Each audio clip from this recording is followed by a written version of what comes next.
मुझे बताया गया कि मछली खाने से नज़र चील जैसी और दिमाग सुपर कंप्यूटर जैसा फास्ट हो जाता है। यह सुनकर मुझ में हनुमान जी जैसा जोश भर आता है। वे संजीवनी बूटी की क्लास में निकले और मैं मछली की क्लास में निकल पड़ता हूँ।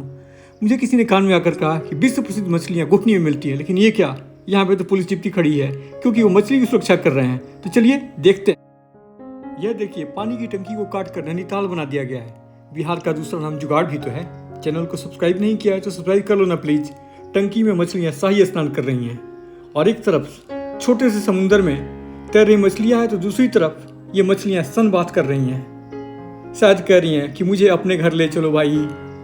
रोहू, कतला और प्यासी मछलियों का अद्भुत संगम देखकर लगता है जैसे फिल्म इंडस्ट्री की सारी हीरोइनें जैसे दीपिका, कंगना और आलिया एक साथ मौजूद हो। इनका कलेक्शन देखकर मैं अभिभूत हो गया। तो चलिए आगे चलते हैं, नेक्स्ट स्टॉप पे चलते हैं। लाल लाल मछलियों को देखकर मैं पूछता हूँ कि देवी आप कौन हैं? जवाब आता कि नादान प्राणी, मेरी खूबसूरती की वजह से मुझे रूपचंद कहते हैं। दूसरी मछली ने कहा कि मैं तो पानी में ही रहती हूँ लेकिन फिर भी मुझे प्यासी कहते हैं। मछलियों से इंट्रो प्राप्त करने के बाद मैं उनकी क्लीनिंग का पर ज्ञान प्राप्त करता हूँ। वैसे रोहू क्लीनिंग का वीडियो इस चैनल पर मौजूद है और लिंक डिस्क्रिप्शन में। मैं मछलियों के सेट से मिलता हूँ और उनसे परिचय प्राप्त करता हूँ। उनके खूबसूरत कलेक्शन के लिए उन्हें धन्यवाद देता हूँ। एक सेट हाथ आगे बढ़ता हूँ तो एक सेट हाथ हिला हिला कर कह रहे हैं कि भले मछलियाँ बिके न बिके, मैं कीमत कम नहीं करूँगा।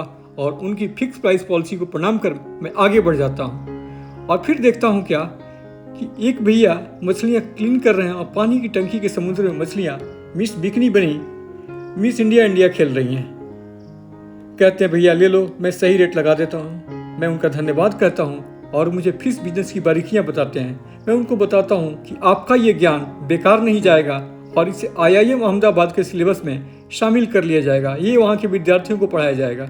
आगे बढ़ता हूँ और देखता क्या हूँ कि भैया दूसरे ग्राहकों को अप्रोच करने में लगे हुए हैं।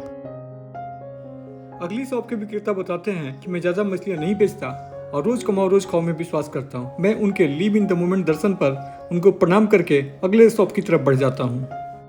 अगली दुकान को आप मछलियों का मॉल कह सकते हैं। यहाँ तो उनकी ब्यूटी परेड चल रही है और हम जैसे सबसे खूबसूरत मछली का चुनाव करने के लिए पहुँचे हों। यहाँ हर तरह की मछलियाँ हैं, कुछ स्विम सूट में तो कुछ स्टेज पर। सेठ जी बताते हैं कि मछलियाँ एकदम ताज़ी हैं और ये चुनी हुई मछलियाँ ही बेचते हैं। मैं उनके दावे का सत्य जानने के लिए मछलियों की बारीकी से जांच करता हूँ। तभी एक मछली कहती है कि फ्राई करके खा जाओ लेकिन घूरो मत। वे मुझे बताते हैं कि उनके पास VIP कस्टमर्स हैं और उन्हें मनचाही मछलियाँ मनचाही कीमत पर बेचते हैं। मैं उनकी बात से एकदम सहमत हो जाता हूँ और एक स्टेज बनाता हूँ और समारोहपूर्वक उन्हें बेस्ट मछली मैन ऑफ द मिलेनियम का अवार्ड देकर घर चलाता हूँ। आपको ये वीडियो कैसा लगा हमें कमेंट करके ज़रूर बताइएगा। वीडियो देखने के लिए धन्यवाद। तब तक बाय।